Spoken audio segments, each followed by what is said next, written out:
आज का हमारा टॉपिक है बियरिंग कैपेसिटी ऑफ सॉइल। इसमें सबसे पहले हम कुछ बेसिक डेफिनेशन समझेंगे जिससे कि हमको पता चलेगा कि क्या होता है बियरिंग कैपेसिटी। तो सबसे पहले हमारी डेफिनेशन है फुटिंग। और footing is a portion of foundation of a structure that transmit load directly to the soil. Footing तो पता ही होगा आप सभी को कि कई टाइप की फुटिंग होती है जो कि बिल्डिंग में लोड्स को ग्राउंड पर ट्रांसफ़र करने का काम करती है। जैसे ये आइसोलेटेड फुटिंग है, कई जगह जो है वो इस तरीके से स्टेप्ड फुटिंग भी होती है। तो ये होती है फुटिंग जो कि बिल्डिंग के सुपर स्ट्रक्चर का लोड ग्राउंड पर ट्रांसफ़र करने का काम करती है। सेकंड आता है bearing capacity, the supporting power of soil. बस ये वर्ड आपको याद रखना है, the supporting power of soil. ये होती है बियरिंग कैपेसिटी की definition. The supporting power of a soil और rock is referred as bearing capacity. मतलब इसका क्या है कि जो सॉइल है वो कितना लोड को सपोर्ट कर सकती है आसानी से, क्योंकि बिल्डिंग जो बनती है वो सॉइल के ऊपर या रॉक के ऊपर बनती है और बिल्डिंग से जितना भी लोड आता है वो सॉइल के अंदर ट्रांसफ़र होता है। तो अगर सॉइल जो है वो बिल्डिंग से आने वाले लोड को कैरी करने में कैपेबल नहीं है तो वो जो है वो बिल्डिंग कोलैप्स हो जाएगी या फिर फेल हो जाएगी। तो इस कारण से बिल्डिंग डिज़ाइन करने के लिए सबसे पहले हमको बियरिंग कैपेसिटी पता होना बहुत ज़रूरी है। तो बियरिंग कैपेसिटी क्या होती है कि सॉइल जो है वो सेफली कितना लोड कैरी कर सकती है, उसे बोलते हैं हम bearing capacity of soil. Soil कितना फोर्स जो है वो प्रेशर जो है वो बियर कर सकती है। ठीक है, अब इसके कुछ टाइप्स है, बियरिंग कैपेसिटी के भी कुछ टाइप्स है। जैसे कि पहला है ग्रोस प्रेशर इंटेंसिटी, इसको हम डिनोट करते हैं Q से। इसकी डेफिनेशन है the total pressure at the base of the footing due to the weight of super structure and self weight of footing. इसका मतलब सीधा सा है कि जितना भी टोटल जो प्रेशर आ रहा है फुटिंग का, सेल्फ वेट और सुपर स्ट्रक्चर का वेट, उसकी वजह से जो प्रेशर लगेगा उसको बोलेंगे हम ग्रोस प्रेशर इंटेंसिटी। सिंपल सी बात है। जैसे कि यहाँ पर अपन देखें इस फिगर में, तो मान लीजिए एक फ्रेम स्ट्रक्चर है जिसमें कि कॉलम खड़े हुए हैं, ये कुछ बीम्स हैं और ये इसकी फुटिंग है ज़मीन के अंदर, ये ग्राउंड लेवल है अपना, ग्राउंड लेवल। ठीक है, तो सॉइल के ऊपर नीचे यहाँ पर सॉइल के ऊपर जो प्रेशर लगेगा वो एक तो सुपर स्ट्रक्चर का लोड और फुटिंग का जो सेल्फ वेट होता है वो मिला के जो प्रेशर होगा वो कहलाएगा ग्रोस प्रेशर इंटेंसिटी। ठीक है, इसके बाद नेक्स्ट है नेट प्रेशर इंटेंसिटी। इसको QN से डिनोट करते हैं। ग्रोस प्रेशर इंटेंसिटी को Q से डिनोट कर रहे थे और इसको QN से डिनोट कर रहे हैं। इसको डेफिनेशन पढ़ने से पहले यहाँ पर अपन डायग्राम में समझ लें तो क्या होता है कि जब ऊपर से बिल्डिंग का लोड आ रहा है, सेल्फ वेट ऑफ फुटिंग जब सॉइल के ऊपर आ रहा है तो क्या होता है, ऊपर से मेनली जो लोड है वो तो इनकी वजह से आ रहा है, लेकिन फुटिंग के चारों तरफ सॉइल की फिलिंग होती है और उस वजह से क्या होता है कि सॉइल भी अपना कुछ हॉरिजॉन्टल प्रेशर जो है वो इसके ऊपर डालती है। उसी तरीके से मान लीजिए यहाँ पर कोई एक छोटा रूम बना हुआ है या फिर कोई कार खड़ी हुई है ना, तो उसका लोड भी तो इसी सॉइल के थ्रू इस पोर्शन पे आने वाला है।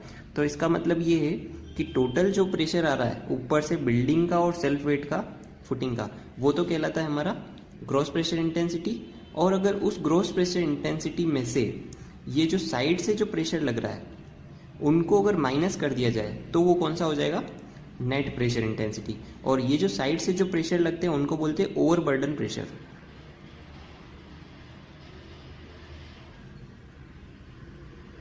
ठीक है, तो ग्रोस प्रेशर इंटेंसिटी में से अगर ओवरबर्डन प्रेशर को माइनस कर देंगे तो जो हमारा जो प्रेशर आएगा वो कहलाएगा नेट प्रेशर इंटेंसिटी। तो अब यहाँ पर डेफिनेशन देखेंगे, difference of gross pressure intensity and original overburden pressure. ये वही बात हो गई जो हमने समझी थी अभी। तो फॉर्मूला इसका क्या बनाया हुआ है, QN, ये हमारा नेट प्रेशर इंटेंसिटी का डिनोट करते हैं इसको QN से। तो QN इक्वल टू क्या हो जाएगा, ग्रोस प्रेशर इंटेंसिटी जो कि यहाँ पर हमने लिख दी Q minus overburden pressure. Overburden pressure को सिग्मा बार से डिनोट करते हैं। ठीक है, तो Q का Q रह जाएगा माइनस, और ओवरबर्डन प्रेशर को हम लिख सकते हैं गामा D। गामा जो होता है वो यूनिट वेट ऑफ सॉइल होता है ठीक है, and D is the depth. तो ये उसका वेट हो गया। नेक्स्ट होता है हमारे पास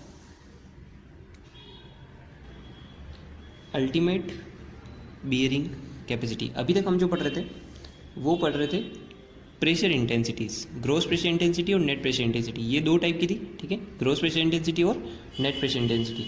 अब हम बात कर रहे हैं बियरिंग कैपेसिटी की, तो ये होती है अल्टीमेट बियरिंग कैपेसिटी और नेट अल्टीमेट बियरिंग कैपेसिटी, ठीक है, और तीसरी होती है नेट सेफ बियरिंग कैपेसिटी और चौथी होती है सेफ बियरिंग कैपेसिटी। मतलब कि प्रेशर इंटेंसिटीज जो थी वो तो दो टाइप की थी, ग्रॉस प्रेशर इंटेंसिटी और नेट प्रेशर इंटेंसिटी, और बियरिंग कैपेसिटी जो है वो चार टाइप की है, तो उसको अब हम समझेंगे।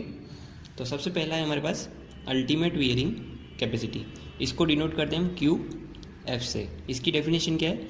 It is defined as the minimum gross pressure intensity at the base of footing at which the soil fails in shear. सीधी सी बात है, इसको समझेंगे। फुटिंग के वहाँ जो सॉइल फेल होती है वो थी शीयर में फेल होती है। कैसे फेल होती है? मान लीजिए ये हमारी फुटिंग है और ये उसके लिए हमने एक्सकेवेशन किया हुआ है, ठीक है, ये हमारा ग्राउंड फ्लोर है, सॉरी ग्राउंड लेवल है, और ये फुटिंग बनी हुई है, ऊपर से इसका लोड आ रहा है। तो अगर फुटिंग फेल होती है तो फुटिंग फेल कैसे होती है? फुटिंग होती है फेल शीयर में। तो क्या होगा कि अगर सॉइल की बियरिंग कैपेसिटी ज़्यादा नहीं है और लोड आने वाला ज़्यादा है तो उस वजह से क्या होगा कि जो सॉइल हो जाएगी वो हमारी शीयर में फेल हो जाएगी। कैसे हो जाएगी? ये यहाँ से जो ये वाला जो पोर्शन है ये फेज से फुटिंग जो है वो अंदर धंस जाएगी और सॉइल जो है वो यहाँ से इस पोर्शन से जो है वो शीयर हो जाएगी। इसको सही से अगर डायग्राम बना के देखें वापस से, ये हमारी फुटिंग है, तो ऊपर से लोड आने के क्या कारण क्या होगा कि फुटिंग जो होगी यहाँ से नीचे की तरफ इस तरीके से बैठ जाएगी, इस तरीके से। पहले फुटिंग जो थी ऊपर थी लेकिन शीयर होने के कारण नीचे धंस गई। तो हमारी अल्टीमेट बियरिंग कैपेसिटी का क्या डेफिनेशन हो जाएगा? Q f equal to it is defined as the minimum gross pressure intensity at the base of footing at which soil fails in shear, ठीक है। अब उसी के बाद नेट अल्टीमेट बियरिंग कैपेसिटी बात करें तो इसको डिनोट करेंगे हम अपन क्यू एन एफ से।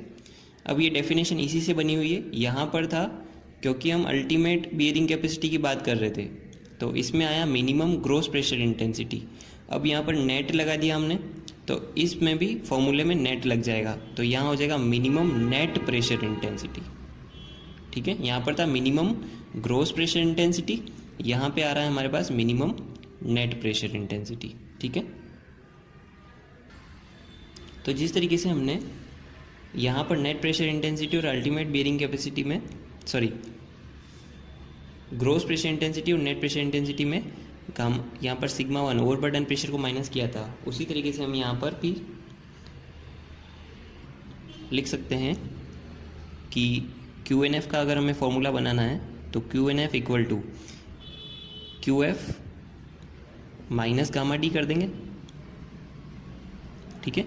हमने यहाँ पर कुछ नहीं किया है, जो ये वाला फॉर्मूला था इसी में हमने एफ लगा दिया, जैसे कि क्यू एन था तो यहाँ पर क्यू एन एफ कर दिया इक्वल टू, यहाँ क्यू था तो क्यू एफ कर दिया और सिग्मा बार को तो हमने गामा डी लिखा है यहाँ पर। अब इसके बाद नेक्स्ट हमारी डेफिनेशन है नेट सेफ बियरिंग कैपेसिटी, ठीक है।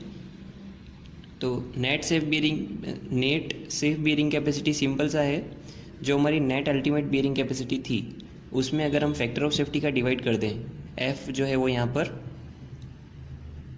फैक्टर ऑफ सेफ्टी होता है, तो यहाँ पर अगर हम नेट अल्टीमेट बियरिंग कैपेसिटी में फैक्टर ऑफ सेफ्टी का डिवाइड कर दें तो हमें मिलता है नेट सेफ बियरिंग कैपेसिटी, और इसको डिनोट करते हैं क्यू एन एस से।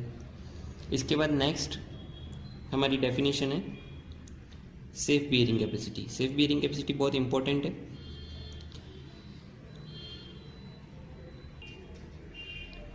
सेफ बियरिंग कैपेसिटी का वर्ड से ही पता चल रहा है कि सेफ है, मतलब कि हमारी सॉइल जो है वो सेफली कितना प्रेशर जो है वो कैरी कर सकती है बिना शीयर में फेल हुए, ये इसकी जनरल डेफिनेशन है। वापस से बताता हूँ, हमारी जो सॉइल है वो मैक्सिमम कितना प्रेशर सेफली कैरी कर सकती है बिना शीयर में फेल हुए, उसको बोलते हैं हम सेफ बियरिंग कैपेसिटी। यहाँ पर इसकी डेफिनेशन देखते हैं, the maximum pressure which the soil can carry without risk of shear failure. ठीक है, मतलब कि ऐसा प्रेशर जिस पे कि कोई रिस्क नहीं हो, और वो वैल्यू कौन सी होनी चाहिए, मैक्सिमम होनी चाहिए। It is equal to the net safe bearing capacity plus original overburden pressure. तो यहाँ पर हमने सेफ बियरिंग कैपेसिटी को लिख दिया QS, net safe bearing capacity होती है QNS, तो इसको यहाँ पर QNS लिख दिया, प्लस ओरिजिनल ओवरबर्डन प्रेशर को हम सिग्मा बार से डिनोट करते हैं।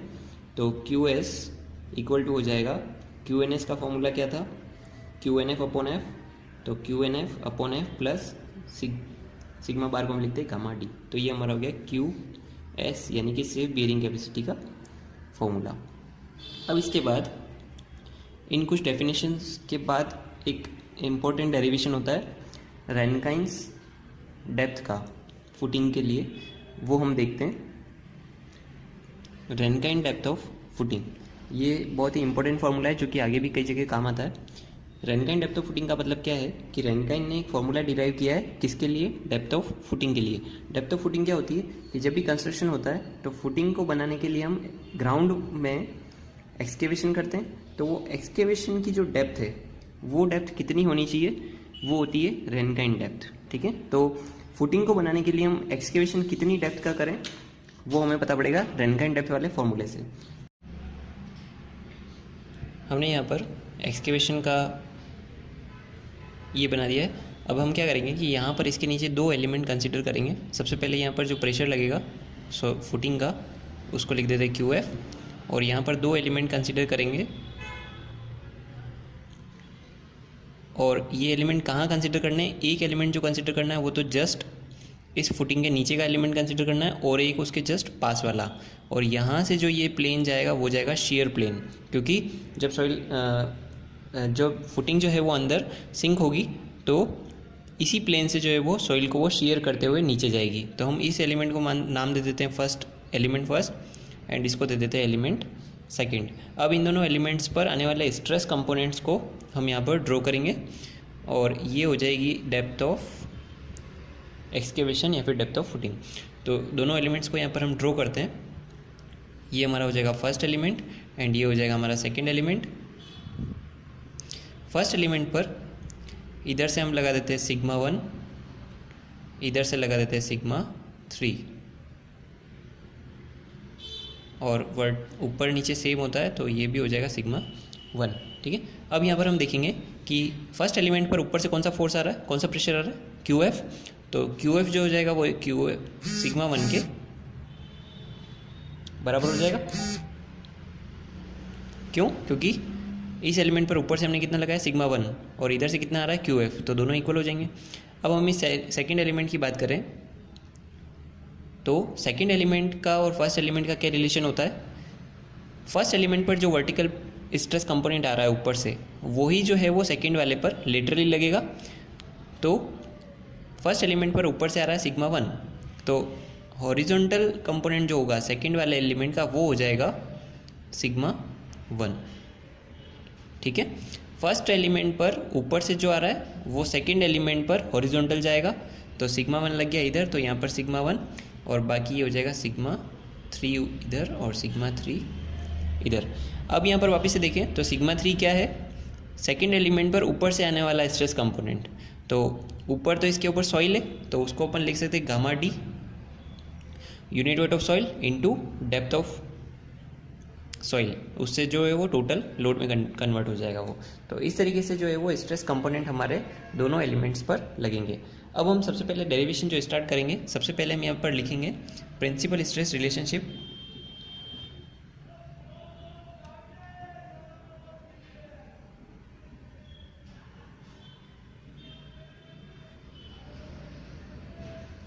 प्रिंसिपल स्ट्रेस रिलेशनशिप जो होती है sigma 1 equal to sigma 3 10 square alpha plus 2C 10 alpha. ठीक है, यहाँ पर C जो होता है वो कोहेजन के लिए होता है, अलग अलग सॉइल्स के लिए इसकी वैल्यू अलग अलग होती है। तो अगर अपन यहाँ पर कोहेजन लेस सॉइल की बात करें तो यहाँ पर अपन लिख देते हैं for cohesion less soil C will be equal to 0। तो C की 0 वाली वैल्यू यहाँ पर पुट करेंगे तो हमारे पास क्या बच जाएगा, sigma 1 equal to sigma 3 10 square alpha, और इसको हम वैल्यू इक्वेशन नंबर 1 पुट कर देंगे। और ये जो हमने इक्वेशन लिखी थी वो लिखी थी फॉर एलिमेंट फर्स्ट, तो यहाँ पर इस पर लिख देते हैं अपन फॉर एलिमेंट फर्स्ट। अब हम एलिमेंट सेकंड की बात करते हैं, तो यहाँ लिखेंगे अपन for element second. Element second के लिए यहाँ पर एलिमेंट फर्स्ट था तो हमने सिग्मा 1 की इक्वेशन लिखी थी क्योंकि ऊपर से सिग्मा 1 लग रहा है। अब यहाँ पर एलिमेंट सेकंड में ऊपर से क्या लग रहा है, सिग्मा 3, तो यहाँ पर अपन सिग्मा 3 की इक्वेशन लिखेंगे। तो सिग्मा 3 इक्वल टू क्या होता है, गामा डी। ठीक है, इसको हम इक्वेशन नंबर 2 दे देते हैं। इक्वेशन नंबर 2 से सिग्मा 3 की जो वैल्यू है वो हम इक्वेशन नंबर 1 में इस सिग्मा 3 की जगह रखेंगे, तो हमारे पास फॉर्मूला बन जाएगा सिग्मा 1 इक्वल टू सिग्मा 3 की जगह जाएगा गामा डी 10 स्क्वायर अल्फा। ठीक है,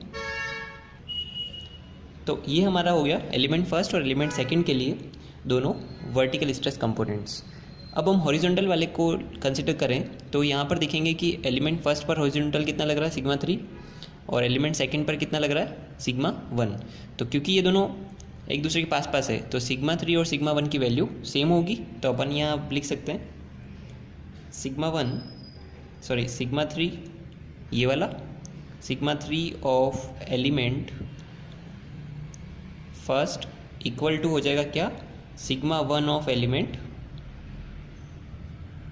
सेकंड, ये लिख सकते हैं हम। तो सिग्मा 3 ऑफ एलिमेंट फर्स्ट, इसको सिग्मा 3 ही रहने देंगे। Sigma 1 of element second, sigma 1 की वैल्यू अभी हमने फाइंड आउट की थी गामा डी 10 स्क्वायर अल्फा, तो ये हो जाएगा गामा डी 10 स्क्वायर अल्फा, और इसको हम इक्वेशन नंबर कर देंगे 3rd। तो हमारे पास सिग्मा 3 की वैल्यू आ गई। हम इस सिग्मा 3 की वैल्यू को वापस से इस इक्वेशन में यहाँ पर रखेंगे, तो यहाँ पर हम लिख देते हैं put equation number 3 in equation number 1। Equation 3 को, इस वाली वैल्यू को इस इक्वेशन नंबर 1 में रखेंगे तो क्या हमारे पास आएगा, सिग्मा 1 ये वाला इक्वल टू सिग्मा 3, सिग्मा 3 की जगह हम ये लिख देंगे गामा डी 10 स्क्वायर अल्फा, और वापस से ये वाला 10 स्क्वायर अल्फा, तो ये हो जाएगा sigma 1 equal to gamma d 10 4 alpha. ठीक है, इसके बाद हमको यहाँ से डेरिवेशन जो कर रहे हैं हम वो रेनकाइन डेप्थ के लिए कर रहे हैं, तो हमको यहाँ से डी की वैल्यू फाइंड आउट करनी है। तो डी की वैल्यू फाइंड आउट करने के लिए इसको अब हम सिंप्लीफाई सॉल्व करेंगे। तो कैसे सॉल्व होगा ये, सिग्मा 1 को हम क्या लिख सकते हैं, क्यू एफ लिख सकते हैं। तो सिग्मा 1 की जगह तो हम लिख देंगे यहाँ पर q f equal to gamma d, और 10 4 अल्फा का हमारे पास मैथ्स में एक फॉर्मूला होता है 1 minus sine 5 upon 1 plus sine 5 का होल स्क्वायर। तो यहाँ से डी की वैल्यू फाइंड आउट करने के लिए बाकी दोनों टर्म्स को उधर शिफ्ट कर देंगे, तो हमारे पास फॉर्मूला आ जाएगा d equal to q f upon ये गामा इसके नीचे चला जाएगा, और ये वाली टर्म पूरी इधर जाएगी तो ये उल्टा हो जाएगा, इसका जो वैल्यू नीचे है वो ऊपर आ जाएगी और जो ऊपर है वो नीचे आ जाएगी। तो ये हो जाएगा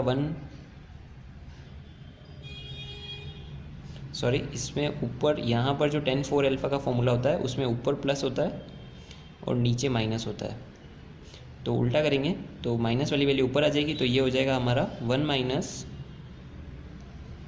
साइन 5 अपॉन 1 प्लस साइन 5 का होल स्क्वायर। ये हमारी होती है रेनकाइन डेप्थ की इक्वेशन।